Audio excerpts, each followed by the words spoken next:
Ayush Sharma. Additional questions करेंगे आज kinematics 1 के। पिछली वीडियो में 4 क्वेश्चंस कर चुके हैं 26 तक, तो 27 से कंटिन्यू करेंगे। तो उसमें 27 क्वेश्चन देखते हैं काइनेमेटिक्स 1 चैप्टर 3 एनसीईआरटी बुक का। तो क्वेश्चन में कहते हैं स्पीड टाइम ग्राफ दिया हुआ है इस तरीके से, ये 10 सेकंड है। यहाँ पे यहाँ तक स्ट्रेट लाइन नहीं है, increasing slope, sorry constant slope, positive slope, negative slope, constant slope. तो इस तरीके से कर्व दिया हुआ है।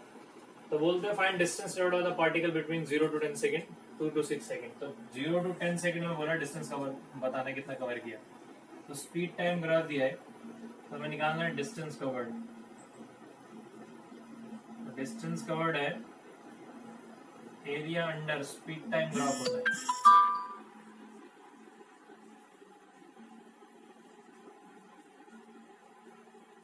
तो area under speed time graph हमें निकालना है 0 to 10 सेकंड। तो 0 ये रहा और 10 ये रहा।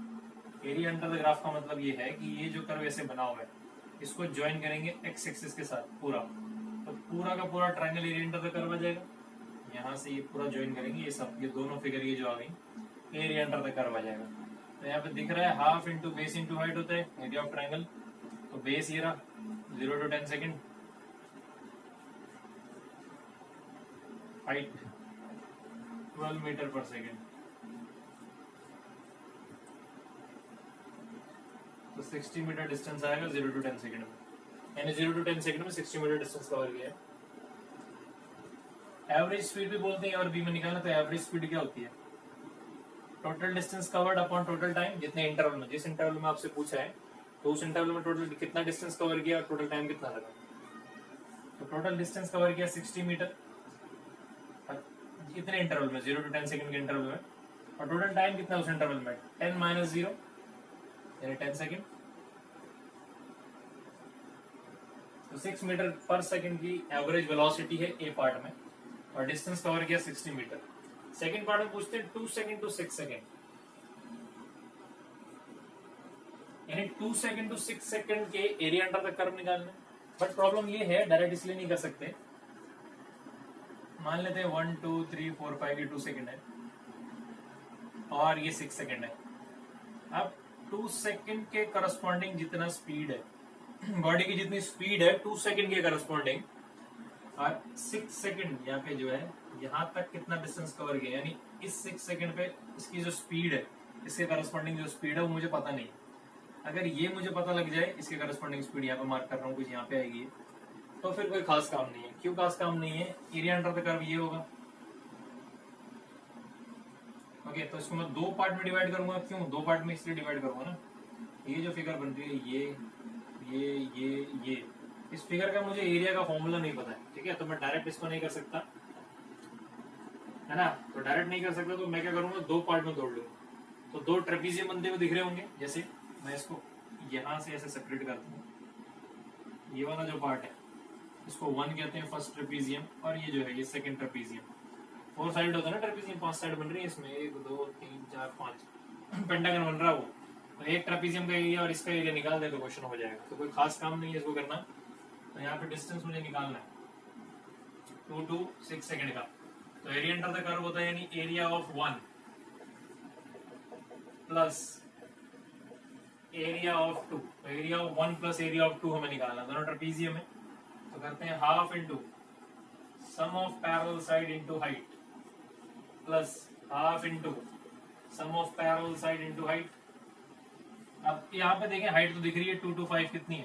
3, और इसमें भी हाइट दिख रही है 1। सम ऑफ पैरेलल साइड, तो पैरेलल साइड ये दोनों है। ये वाली पैरेलल साइड हमें नहीं पता, क्यों? क्योंकि इसके करस्पॉन्डिंग 2 सेकंड के करस्पॉन्डिंग मुझे स्पीड नहीं पता। बट 5th सेकंड के करस्पॉन्डिंग स्पीड तो मुझे पता है 12। तो 12 प्लस ये मैं फाइंड कर लूंगा। और इधर देखिए 5th के करस्पॉन्डिंग पता है मुझे 12 प्लस 6th के करस्पॉन्डिंग स्पीड नहीं पता, वो मैं फाइंड कर लूंगा। तो बस इसी को इवैल्यूएट करना, और कुछ खास काम नहीं है यहाँ पे, लेकिन ये हमें निकालना पड़ेगा। तो क्या करते हैं, जरा इधर वाले पे आते हैं। इसको मैं मान लेता हूँ, इसको कुछ V1 लिख देते हैं, इसको V2 लिख लेते हैं अभी के लिए। तो मुझे यहाँ पे ये V1 निकालना है, और उसके बाद मुझे ये यहाँ पे V2 निकालना है। तो यहाँ पे ये पॉजिटिव स्लोप है, यानी एक्सेलरेशन तो हो रहा है, तो यूनिफॉर्मली एक्सेलरेटेड मोशन है। ना, ये स्लोप चेंज नहीं हो रहा, यूनिफॉर्मली एक्सेलरेटेड मोशन है, इसका स्लोप एक्सेलरेशन के बराबर होगा। तो जब ये यूनिफॉर्मली एक्सेलरेटेड मोशन है तो यहाँ पे इक्वेशंस ऑफ मोशन वैलिड है, काइनेमेटिक इक्वेशंस। तो यहाँ पे इक्वेशन लगाता हूँ v is equal to u plus a t, a1 कह देता हूँ इस वाले पार्ट पे u1 सब कुछ। तो v1 मुझे निकालना है, u1 इनिशियल स्पीड कितनी है 0 और a1 कितना है, इसका ये एक्सेलरेशन निकालें, फाइनल माइनस इनिशियल 12 माइनस 0/5, तो पॉजिटिव 12/5 पॉजिटिव एक्सेलरेशन यहाँ पे। और टाइम कितना लगा 0 to 2, तो 24/5 मीटर पर सेकेंड। अब ऐसे यहाँ पे निकालते हैं v2 u2 plus a2t, v2 कितना है निकालना है, u2 इनिशियल में यहाँ से शुरू करता हूँ क्योंकि यहाँ तक एक्सेलरेशन है, फिर यहाँ से एक्सेलरेशन चेंज हो जाता है, ठीक है। मैग्नीट्यूड वही है, मैग्नीट्यूड देखे बट नेगेटिव साइन आ जाएगा। तो इनिशियली ये हो गया यहाँ पे 12, तो इनिशियल वेलोसिटी होगी 12, एक्सेलरेशन सेम आएगा बट नेगेटिव साइन के साथ, तो माइनस 12/5। और कितने टाइम बाद हमें निकालना है, यहाँ 5 सेकंड है, यहाँ 6 सेकंड है, तो 1 सेकंड, 1 सेकंड का इंटरवल है, तो v2 आ जाएगा 60 माइनस 12 48/5 मीटर पर सेकेंड। तो ये वैल्यूज हमने निकाल ली, बस अब पुट करके हमें सॉल्व करना, तो कर देता हूँ हाफ इंटू 24/5, इसको और इवेल्युएट कर सकता हूँ मैं यहाँ पे 4.8 मीटर पर सेकेंड, और इसे सॉल्व करते हैं ये जाएगा 9.6 मीटर पर सेकेंड, ठीक है। इसको पुट करते हैं, तो 12 प्लस 4.8 कितना 16.8 प्लस 12 प्लस 9.6, तो 12 प्लस 9 21.6 इंटू 1। अब इसको सॉल्व करते हैं 8.4 इंटू 3,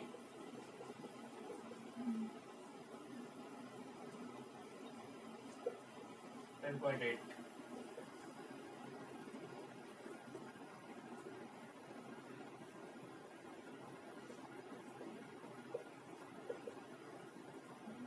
तो दिख रहा होगा ये 10.8 इसमें ऐड करें 36 मीटर आंसर है, ठीक है। सिंपल क्वेश्चन है। आगे एवरेज पूछते हैं, एवरेज भी निकाल लेंगे। तो वी एवरेज इस केस में 36 और टाइम इंटरवल कितना है 0 to 6, 6 minus 2 4, तो 9 मीटर पर सेकेंड।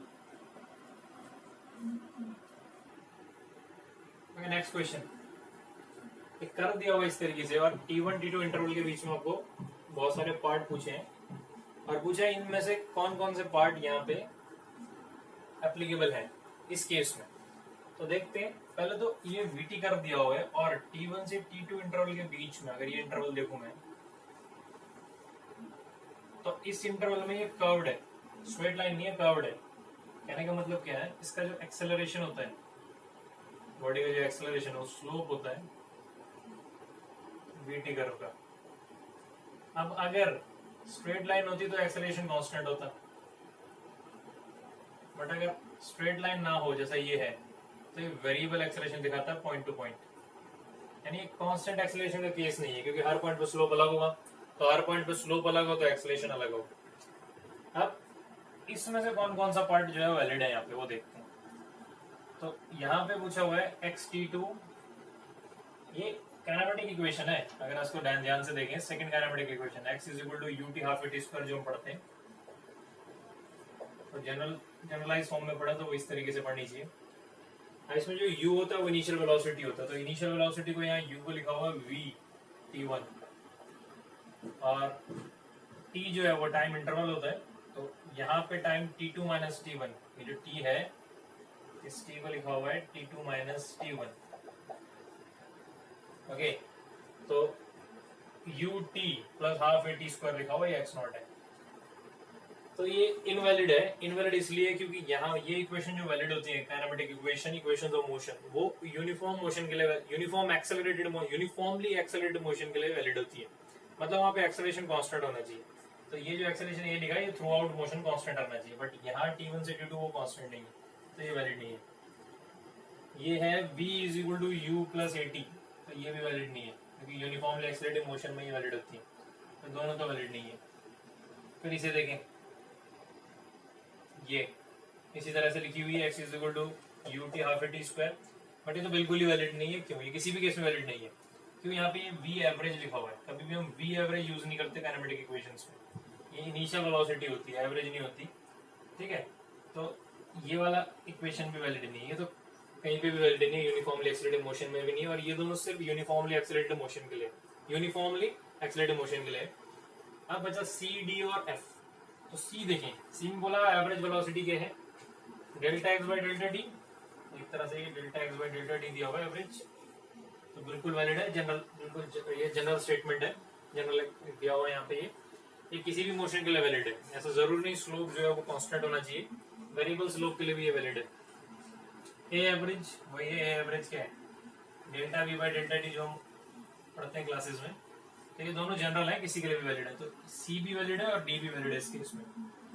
एफ लिखा हुआ है x t two minus x t one, मतलब डेल्टा एक्स डिस्प्लेसमेंट, डिस्प्लेसमेंट कह सकते हैं इसको।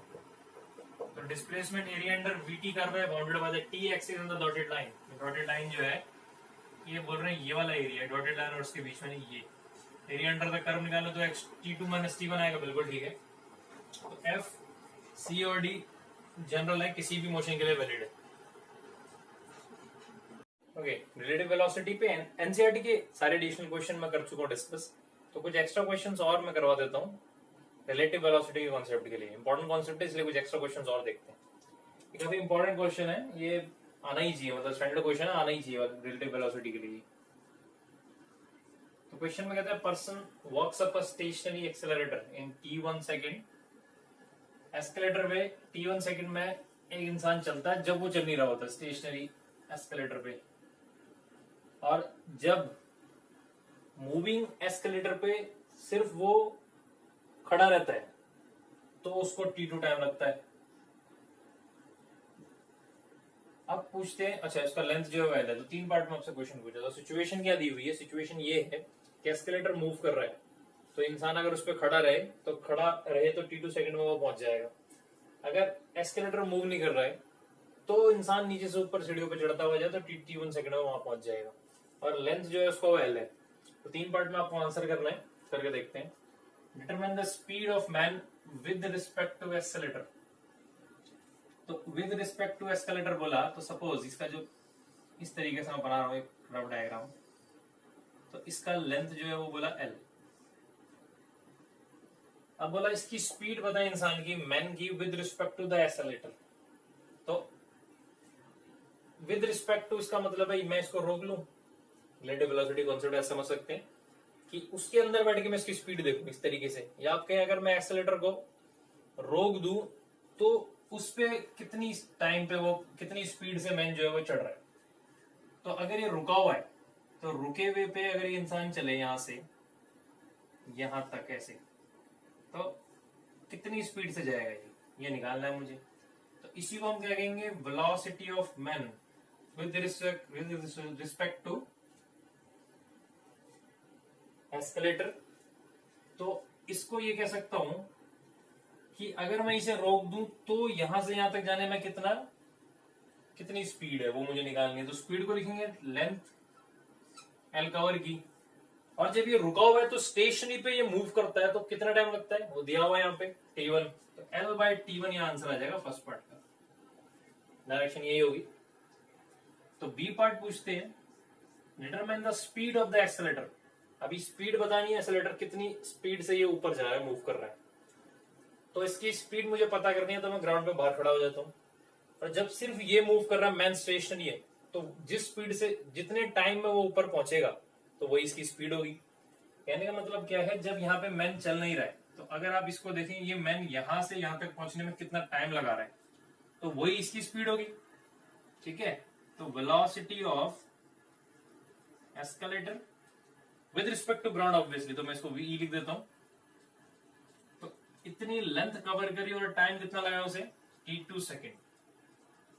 तो इस तरीके से समझ सकते हैं सिचुएशन को। ठीक है, किसी और तरीके से समझना चाहे वैसे भी समझ सकते हैं, ये बेस्ट वे है समझाने का।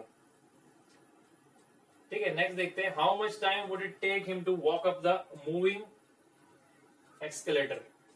तो कितना टाइम लगता है उसको मूविंग एक्सेलेटर पे ऊपर पहुंचने का। कहने का मतलब क्या है, एक्सकेलेटर भी मूव कर रहा है और वो खुद भी चल रहा है। तो इस सिचुएशन में उसको नीचे से ऊपर पहुंचने में कितना टाइम लगता है? देखो ये जो सिचुएशन है उसमें क्या है ना, वो सिर्फ स्टेशनरी खड़ा हुआ है तो इतना टाइम लग रहा है, और इसमें क्या है, वो सिर्फ मूव कर रहा है एक्सीलरेटर, स्टेशनरी, तो इतना टाइम लग रहा है T1 T2। तो हमें बताना है कितना टाइम उसको लगेगा। तो कितना टाइम कैपिटल T मान लेता है इस बार। तो L डिस्टेंस कवर करना है, नीचे स्पीड, तो इस बार स्पीड कितनी होगी ऊपर जाने की। तो अगर एक पार्टिकल यहाँ है या अगर इंसान यहाँ पर है तो इसको यहाँ से यहाँ तक पहुंचना है। खुद की तो स्पीड है ही, velocity of man with respect to accelerator, वो तो है ही, लेकिन अब ये एक्सेलरेटर भी तो खुद मूव कर रहा है ऊपर, ठीक है, लेकिन इन दोनों की स्पीड मैं ऑलरेडी निकाल चुका हूं। तो इस केस में मेरे पास जो स्पीड होगी दोनों एडअप होंगी, ऊपर जा रहा है सेम डायरेक्शन में। तो इस तरीके से ये कितना है L/T1 और ये कितना है L/T2।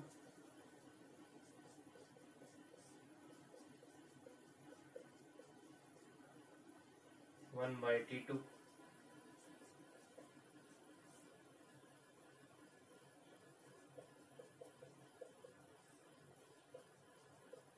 यहां से T आ जाएगा T1 T2 बाय।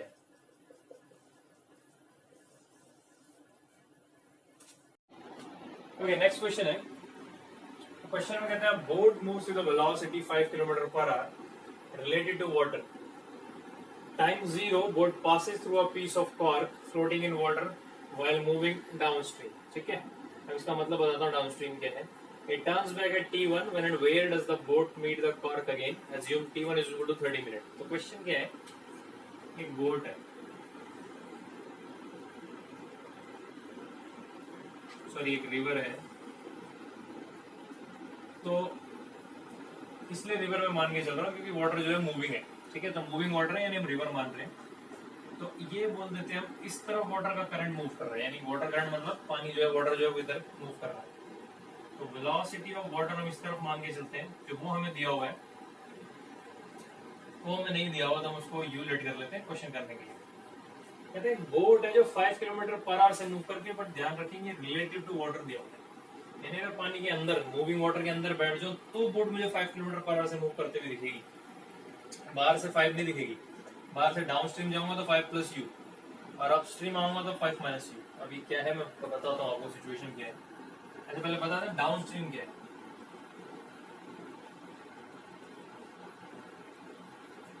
तो down stream means along the water current।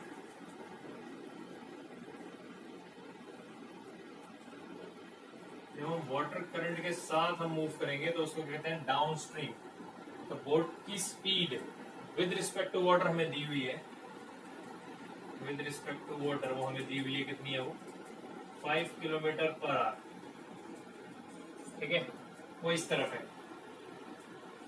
और हमें बोला है कि u वाटर करंट की स्पीड है, तो जब डाउन स्ट्रीम जाते हैं तो उसके साथ जाते हैं अलोंग द वाटर। तो जब बाहर से देखेंगे बोट की स्पीड क्या होगी, खुद की स्पीड प्लस u, ठीक है। तो यहाँ पे डाउन स्ट्रीम में जो वेलोसिटी लेंगे वो लेंगे, अगर पानी रुका होता तो 5 होती, विद रिस्पेक्ट टू वाटर मतलब यही है, रोक के पानी देख सकते हो तो 5 प्लस इसकी मूवमेंट की वजह से u, तो ये स्पीड हमें दिखेगी बाहर से डाउन स्ट्रीम। अगर अपस्ट्रीम देखें, अपस्ट्रीम क्या होता है, opposite to the water current, उससे उल्टा अगर हम मूव करें तो वेलोसिटी उस केस में कितनी होगी, अगर पानी को हम रोक लें या बाहर से पानी को रोक लें तो इधर जा रहा है 5 से, बट वो खुद मूव कर रहा है इस तरफ, तो बाहर से देखने पे क्या वेलोसिटी होगी 5 km/h, इधर जा रहा है बोट और u इधर है, तो 5 - u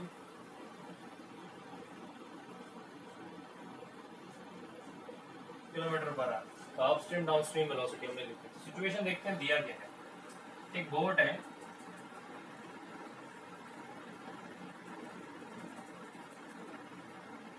वो डाउनस्ट्रीम जा रही थी जब इस तरीके से, तो वो एक कॉर्क को पास करती, पीछे चलती हुई आई होगी, एक कॉर्क को पास करती है, और कॉर्क को तब पास करती है जब टाइम 0 था, तो इस पोजीशन को हमने कहा ए पोजीशन। अब ये बोट चलती गई इधर तक, वाटर मूव कर रहा है, डाउनस्ट्रीम जा रही है अभी, तो और इसके बाद ये टर्न लेती है यहां से इस तरफ के। जब ये टर्न लेती है, सपोज ये पॉइंट बी है, तब तक टाइम हो चुका है t1 यानी 30 मिनट। आधे घंटे बाद ये टर्न लेती है यहां से। ओके, अब बोलते हैं ये कॉर्क को दोबारा ये बोर्ड कब मिलेगी, लेकिन ये कॉर्क खुद स्टेशनरी नहीं है, ये कॉर्क भी मूव करेगा, वाटर करंट जो है वाटर मूव करेगा तो इसके साथ ये भी मूव करेगा। तो एक कॉर्क मूव करता हुआ सपोज यहाँ तक आ गया, मैं यहीं तक क्यों बना रहा हूँ, इसलिए बना रहा हूँ क्योंकि वाटर करंट ऑब्वियसली बोर्ड से धीरे ही चल रहा होगा। तो ये कॉर्क यहाँ पे आ जाएगा सी पोजीशन पे, और उतनी देर में बोर्ड यहाँ पे आ गई सपोज, और यहाँ से यहाँ तक जाने में t1 टाइम लगा, और बोर्ड को यहाँ से यहाँ तक आने में जो टाइम लगा वो लगा सपोज t डैश। ओके, तो ये सिचुएशन आपको दी हुई, आपसे ये पूछा है कि कहाँ पे मिलने वाले, यानी t डैश बताएं कितने टाइम बाद ये मिलने वाला टोटल। यहाँ से यहाँ t1 हुआ और यहाँ से यहाँ t डैश, तो टोटल टाइम कितने देर बाद ये मिल जाएंगे। तो t डैश अगर निकालूंगा तो t1 प्लस t डैश कर दूंगा, टोटल टाइम पता चल जाएगा यहाँ से यहाँ और यहाँ से यहाँ आने। ओके, तो सबसे पहले देखते हैं यहाँ पे हम AC निकालते हैं। जो कॉर्क मूव कर रहा है, कॉर्क के मूव करने से इसने AC डिस्टेंस कवर किया, तो AC डिस्टेंस क्या होगा, कॉर्क किस स्पीड से मूव कर रहा है, वाटर करंट। अगर मैं बाहर से देखूं तो वाटर करंट जिससे जा रहा है उतने से कॉर्क जाएगा, तो वो स्पीड है u टाइम्स बोर्ड यहाँ से यहाँ तक t1 और t डैश यहाँ पे आ गया, इन टोटल टाइम है t1 प्लस t डैश। तो t1 plus t dash time तक ये मूव करेगा, वही हमें चाहिए, वो रिक्वायर्ड टाइम है, उसके बाद हमें नहीं चाहिए। तो यानी जो टाइम रखेंगे यहाँ रखेंगे t1 प्लस t डैश, ये AC। अब अगर मुझे ए बी निकालना हो, स्ट्रेट लाइन में मूव करती है बोट डाउन स्ट्रीम, तो down stream A B length है, तो स्पीड को मल्टीप्लाई कर देंगे टाइम से। तो ए से बी तक जो लेंथ कवर किया वो कितनी स्पीड से कवर किया, डाउन स्ट्रीम जा रहा है, तो 5 प्लस यू, और यहां से यहां तक जाने में टाइम कितना लगा t1। तो इक्वेशन 1, इक्वेशन नंबर 2। इसके बाद B से लेकर C तक भी निकाल लेते हैं ताकि तीनों को ऐड कर सकें फाइंड करने के लिए। तो B से C जब गए तो बोर्ड जा रही है ऐसे अपोजिट, तो इस टाइम स्पीड है 5 माइनस यू, तो 5 माइनस यू स्पीड है, और टाइम लग रहा है t डैश, तो इक्वेशन बनती है। यहां से दिख रहा है डायरेक्टली आपको स्ट्रेट लाइन मोशन है, यहां से इधर गया स्ट्रेट और इधर स्ट्रेट वापस आया, तो क्लियरली दिख रहा है। यहाँ पे मैं लिख सकता हूँ कि ए से बी तक का जो डिस्टेंस है वो बराबर है AC प्लस CB। अब अगर इक्वेशन 1 2 3 यूज करके यहाँ पे सब्स्टिट्यूट करूँ वैल्यूज को,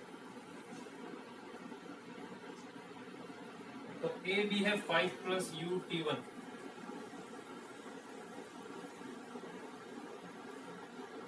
AC U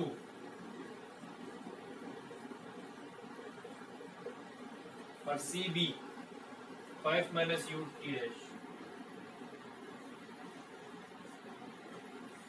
सॉल्व करना है इसे।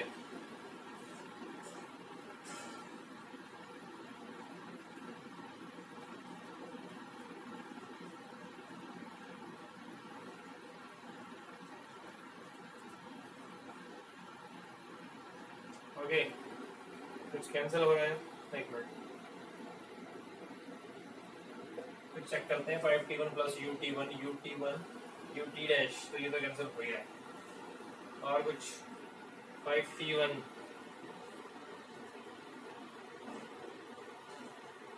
ut डैश, अच्छा ये भी हो रहा है कैंसिल, ut डैश। तो यहाँ पे हमें फाइनली क्या मिलता है, 5t1 इक्वल्स 5t डैश,